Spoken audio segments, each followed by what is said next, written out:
The cops didn't believe me when I saw a UFO. They do now. I'm writing this from inside an interrogation room, barricaded behind a desk and a filing cabinet, hands shaking, with the lights flickering overhead and something wet scratching at the other side of the door. I don't know how much time I have. But someone needs to know what happened. Someone needs to understand what's coming. It started last night, just after 1:40 a.m., when I caught the last bus home after my shift at the gas station. Route 13. Practically abandoned. It cuts through a winding stretch of forest before looping out toward the far edge of town where I rent a little house.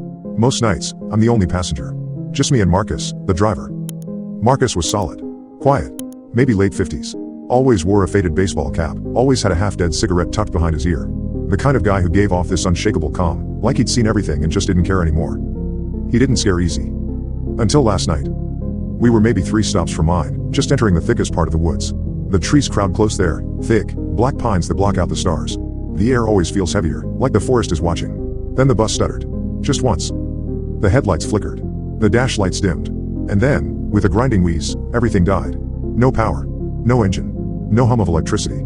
The heater shut off and the cold hit me like a wave. And then the light came. Not headlights. Not lightning. Something else. A white, sterile brilliance washed over the forest, so bright it bled through the seams of the bus, glowing under the seats, behind the windows, through the metal. It wasn't light.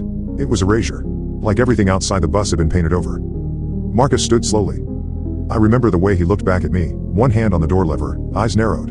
Not scared exactly. Just resigned. Stay here, he said. No matter what. The doors opened with a hiss, even though there was no power. Marcus stepped out into the light, casting a long shadow behind him. I climbed into the driver's seat, heart pounding. That's when I saw it.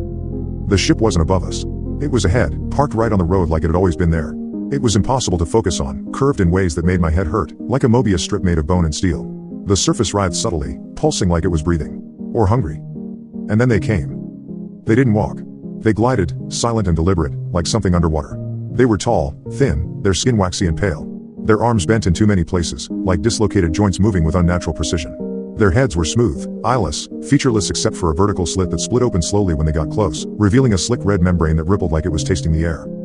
They approached Marcus and touched him, just a single hand on his forehead. He went stiff. Then they turned, and he followed them like a puppet on strings, walking up into the open ship. No sound. No struggle. Just obedience. Then, nothing. The light vanished.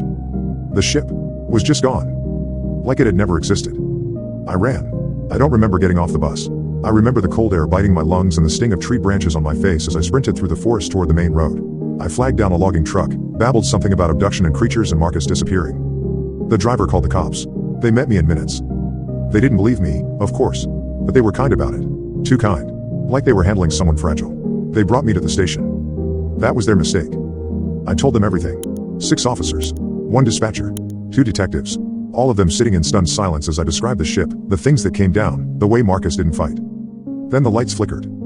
Just once.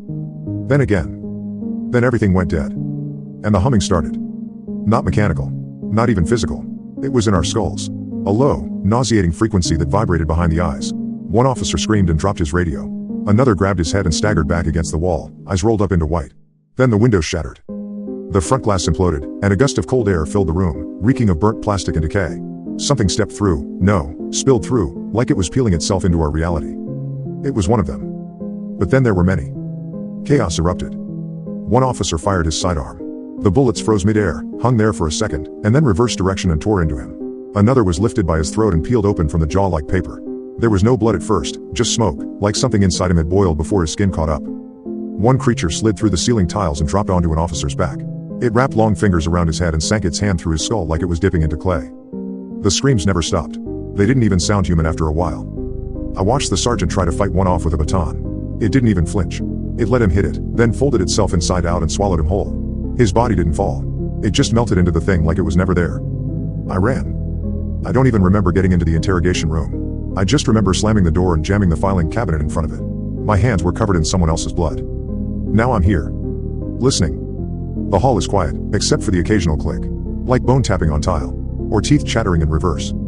Then the scratching started. Soft at first. Curious. Then faster. More aggressive. Long, sharp movements. Something dragging claws across the wood and glass. Something eager. I didn't dare look through the window. But I should have known they'd want me to. Because that's when I saw it. Standing outside. In the parking lot. Perfectly still. One of them. Tall. Pale. Skin like curdled milk. long arms dangling at its sides like puppet strings. And its head. Its head was Marcus's face. Not a mask. Not a copy.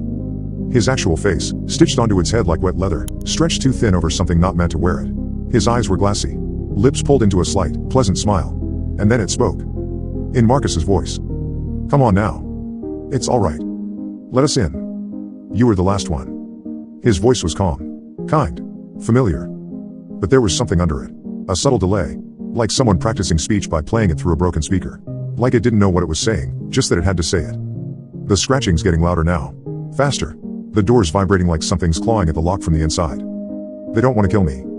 They want me to open the door. They want permission. They want compliance.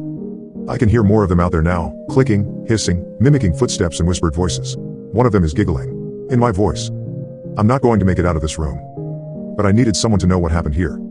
This isn't science fiction. It's not invasion. It's replacement. And if this is just the beginning, I don't think we're the dominant species anymore.